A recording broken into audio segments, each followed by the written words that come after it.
In the jungle, the mighty jungle, the riders get worried now.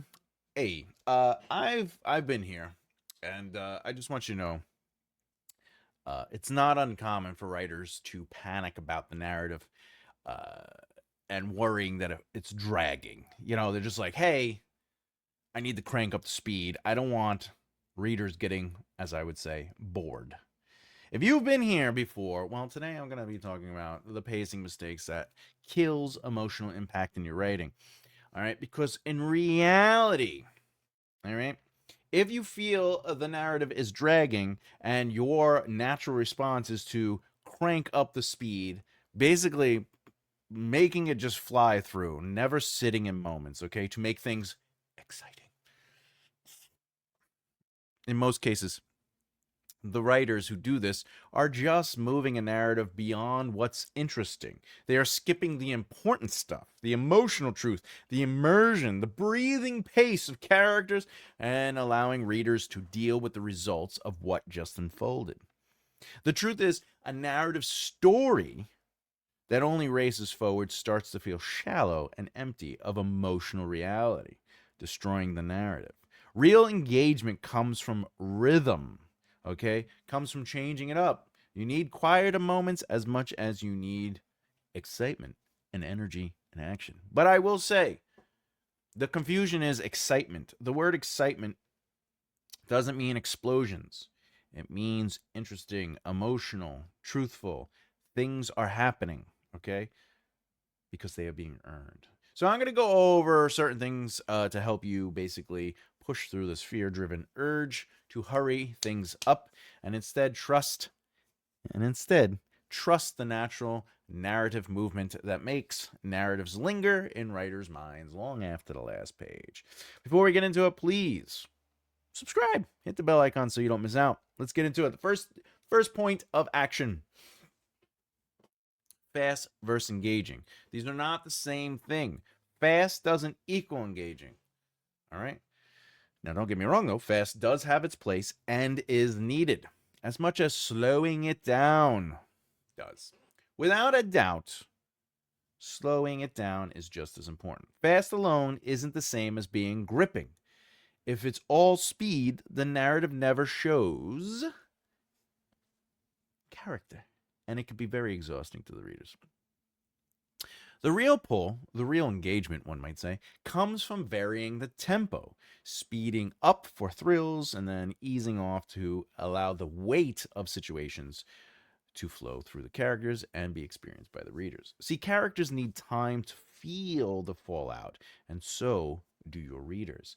So let them sit in the aftermath of a fight or a confession, because those lingering beats make the next surge of excitement matter more. So don't push things forward without letting all the tension release or letting truly profound beats and revelations be explored after the fact.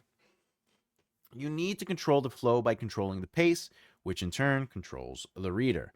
Pace is part of the reading experience, not just things happening.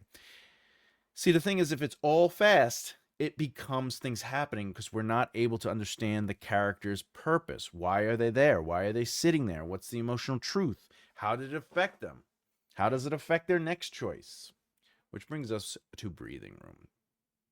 I assure you, I assure you that you need those moments where characters react or that they're wrestling with something deeper, something emotional, something truthful, and basically gives them a chance to figure out what to do next. These quieter stretches are far from filler and will not bore your readers. It's actually what draws them in. It's the engagement because they're developing relationships with your characters. See, narratives, and we talk about this often on the channel, are made up of both plot and story. Plot is what needs to happen no matter what, and story is how plot unfolds through the emotional experiences and choices of your characters. So without story in your narrative, things are just happening. Okay? They're just happening. Characters and readers need slower moments for the emotional stakes to settle in. Without them, Wins and losses don't really matter. They just vanish. They're just like, oh, all right, they lost. Oh, they won, you know? So basically, what I'm saying is give your character some space to grieve, some space to doubt, some space to hope, some space to reassess the situation. Let the readers absorb the shift in the world alongside them as well. See, a rushed narrative will fly past important reactions at the cost of connection and character development. I'll repeat that because I flubbed it. A rushed narrative will fly past important reactions at the cost of connection and connect.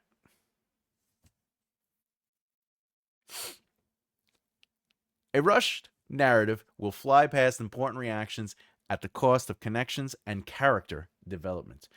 So I'm just saying, slow things down. Slowing them down also builds anticipation for what's coming, which leads to engagement, or rather, the turning of pages, because the reader cares about something very important: the characters and their outcome.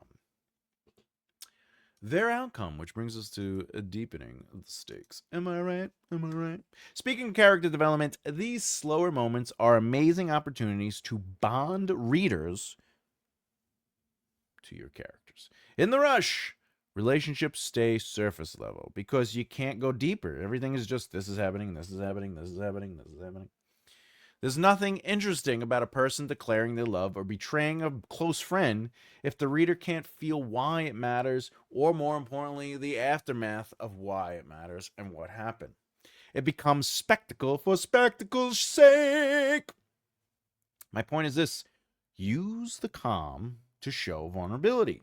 This is where you would show like a shared silence, a small gesture, an unguarded thought, etc., etc., etc. It's all about intimacy.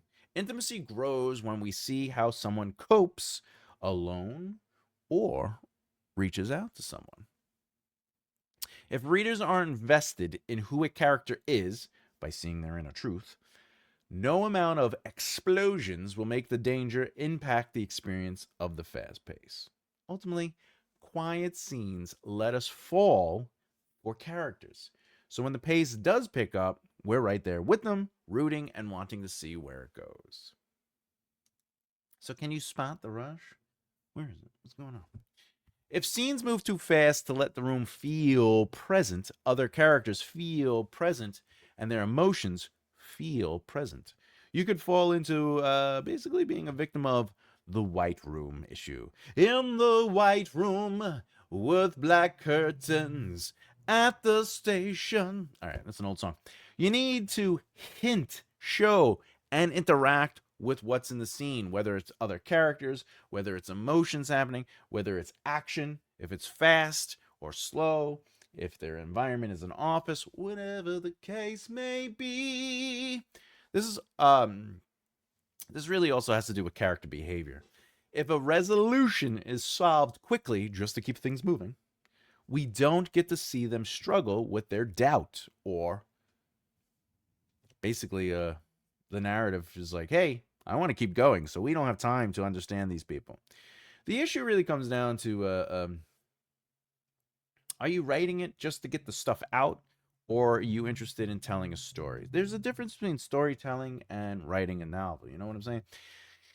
Because you could be an amazing storyteller and still tell a terrible, like, have a narrative that's horrible, and people are engaged. They're like, oh, I like, oh, the narrator's like, it was a dark and stormy night, and all through the house, right? Like, the way a storyteller presents a narrative really does influence how the reader or an audience reacts to it. Whether it's a great story or a crappy story, the presentation changes everything. And this also goes for dialogue. You know, you never want dialogue to turn into rapid fire where it's like, you need to get to the Cave of Wonders. For the sword of bloop bloop? Yes, let's go. No, you slow it down. You need them to push back. Is someone not sure of the plan? Does someone know something the other person doesn't know? Why do they have to go? What is there to lose? More importantly, what do they have to lose if they get it or don't get the sword of bloop bloop. We have to get to the Cave of Wonders. Are you saying you want to go after the sword of bloop bloop? I do, because it's the only way we could do it. I think we need to talk about this because no one's ever come back from getting the sword of bloop bloop. All right, that becomes interesting because there's conflict, there's tension, because engagement is formed through conflict and tension, but it's also formed through the resolution of things, right? Or the lingering of tension when other things resolve. So, yes, we will go get the sword of bloop bloop, but the tension is still there for potential death. So maybe they do eventually all agree to go get the sword of bloop bloop, but the tension still lingers, and that creates the engagement. But also, this is when telling takes over and emotions get named instead of felt. So, the other thing about rushing your narrative is you're taking away the opportunity to sit in moments with characters, to allow the emotional experiences and choices to flow through the character. Ergo, the plot is moving through story. So, if you just start saying, character is furious, the character is angry, the character just didn't want to do it because it was just, you're not showing the hesitation. It's less interesting than giving the emotion to the room to show it in behavior or subtext or resistance. And when I say anger or furious, I don't mean I am furious, but it's behavior, dialogue. Somebody's angry, right? Do you want to go? Do you want to go to the store with me? Can you please answer me, because I need to know. If you want, unless you just want me to get you something. Do you want me to write it down or something? What's that supposed to mean? Nothing. I don't need anything. They might be furious about something else, but that doesn't mean they're loud. It doesn't mean that they articulate their emotions. It just means their behavior changes because of it. But slowing it down for that kind of interaction is more interesting than just being like, "I am furious with you. Why don't you just go to the supermarket without me? I don't care." Well, fine. I'll just go by.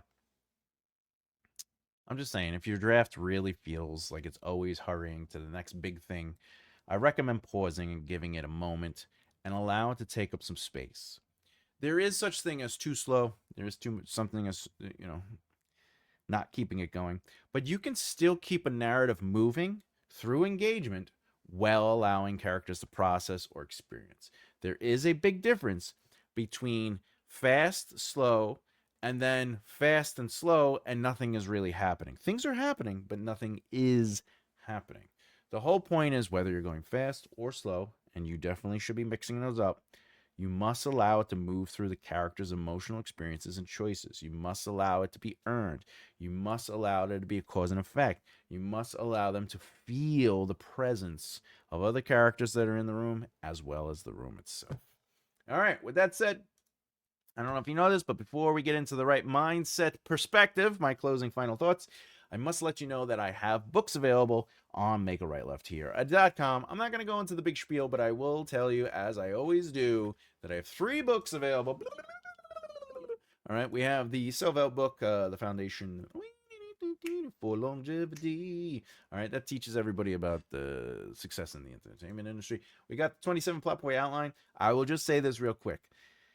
It does show you how to use the 27 plot point outline, but it also teaches you about narrative. So if you're a pantser, you can still get this book, and it'll just basically give you an in-depth understanding of narrative. So when you're writing at the seat of your pants, you are also thinking about certain things or understanding what it is that you need in the rhythm of narrative. And of course, exclusively on Patreon, the Scribe tier.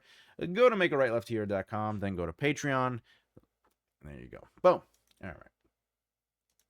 Finally, right mindset class. Back to Here's the truth of it all, my friends. Your narrative doesn't need to be a constant rush to hold a reader. It's the mixture of fast and slow. But you need to trust readers so they can be rewarded with a well-rounded narrative.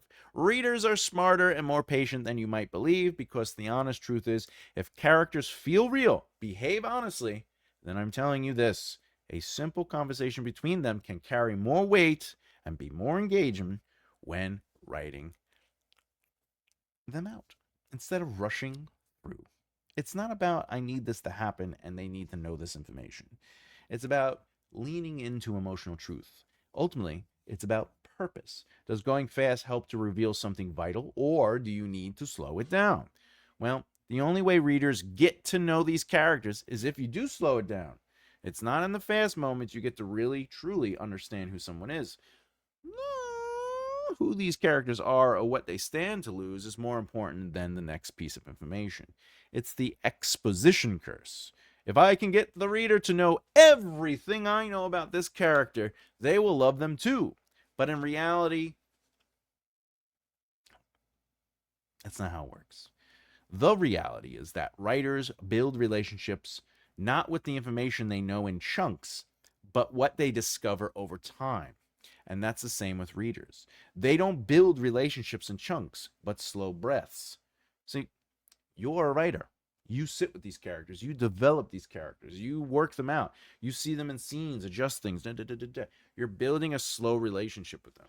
So just because you know what you know doesn't mean knowing that information is the relationship. It's discovering that information over time that builds that relationship.